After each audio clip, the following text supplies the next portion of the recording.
may humabol pang bibili mga paps. So ayan, natubigan ko naman na yung battery. Eto, re-resibuhan ko na lang mga paps.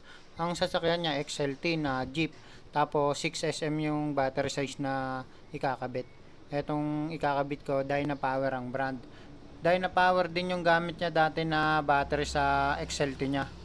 Dito rin binili yung dating battery niya mga paps. So repeat customer ko na si sir.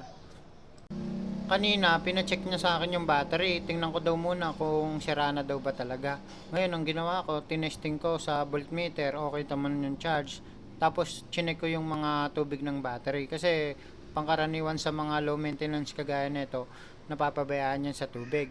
So, sinilip ko yung tubig una sa isang butas dito sa tapat ng positive. Okay naman, may tubig. Tapos, kumuha nga ako ng flashlight kasi medyo madilim na nung time na yan. Ngayon mga paps, nung tiningnan ko na yung tubig, nakita ko dun sa pangatlong butas, wala ng tubig. So sabi ko kay sir, bakit di nyo naman nadagdagan ng tubig? Chinecheck ko naman daw niya, kaya lang, dun lang sa magkabilang dulo. Kala daw niya, pare-pares lang yung tubig ng battery. Bakit daw yung sa gitna, na-drain daw. Sabi ko, ganun po ako talaga sir, kailangan buksan niyo po ako lahat yung 6 na butas. So ayun, nasira na yung lumang battery ni sir dahil nga wala ng tubig yung nasa gitna. Yung ibang butas medyo may konting tubig pa naman. Kaya akala niya kapag tiningnan niya yung magkabilang dulo, pare-parehas may tubig pa yung battery. Kaya yun, nasira na kagad yung battery. Umabot naman sa kanya ng 16 months yung battery na to. So lagpas 1 taon mga paps. Yung iba kasi mga paps, umaabot ng 2 years sa kanila yung battery na mga low maintenance. Kahit anong brand naman, basta maalaga lang po kayo sa pagdagdag ng tubig. Kailangan mga 3 months, sisilip-silipin nyo na para nang sa ganun, maagapan nyo po yung pagdagdag ng tubig. So ito mga paps, tinatanggal ko na yung lumang battery ni sir. Habang tinatanggal ko yan, naka-charge na muna yung binili niya sa akin na battery. Kung mapapansin nyo kanina, nung nagre-resibo ako, naka-charge na yung battery ni sir. Kasi medyo mahina pa po yung mga low maintenance battery kapag kasasalin pa lang ng tubig. Pero kinabukasan naman malakas na po ulit yon. Ang importante kasi dito mga paps yung starting power niya. Kailangan mapa-start namin yung jeep ni sir, kaya chinarge ko muna sandali yung battery. Mayroon pa naman si sir lakad bukas, kaya yan, gabing-gabi na nagpunta na siya dito. Actually, mga alas 7 na ng gabi niyan. Pupunta daw kasi sila ng Dinggalan, guys. Mag-outing ba, ganon. Hehe. Habang inaalis ko yung battery na to, meron ako napansin, nakabalot sa battery. Parang heat insulation to. Ayan, nilalagyan ni sir, yun ang diskarte niya para daw hindi masyadong mainitan yung battery. Yun ang paniniwala ni sir. So, kanya-kanya naman tayong paniniwala, guys. Ito na yung battery na bago. Yan, tinapat ko dyan para makita ni sir na parehas lang naman yung sukat ng battery. Dynapower yan. So, ikakabit ko na yan, guys. Tapos, kasi nagkaroon ng problema. Panoorin nyo na lang.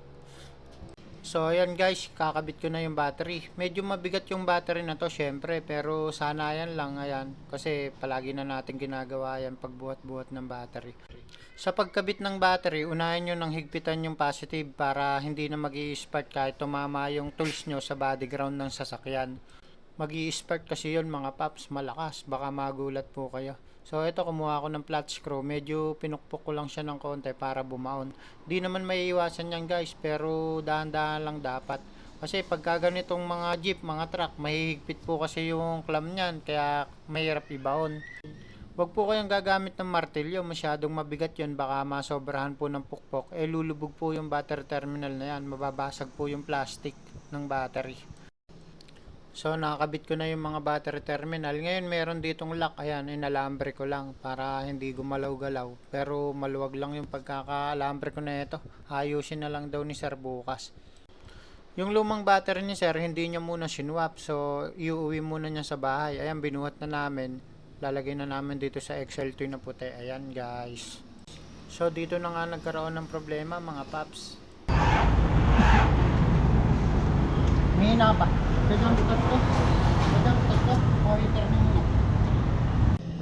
Kumuha na muna ako ng battery na malakas para i-jump start ito kasi akala ko mahina pa yung battery. Yung bang kulang pa siya sa charge kasi katutubig pa lang ng battery.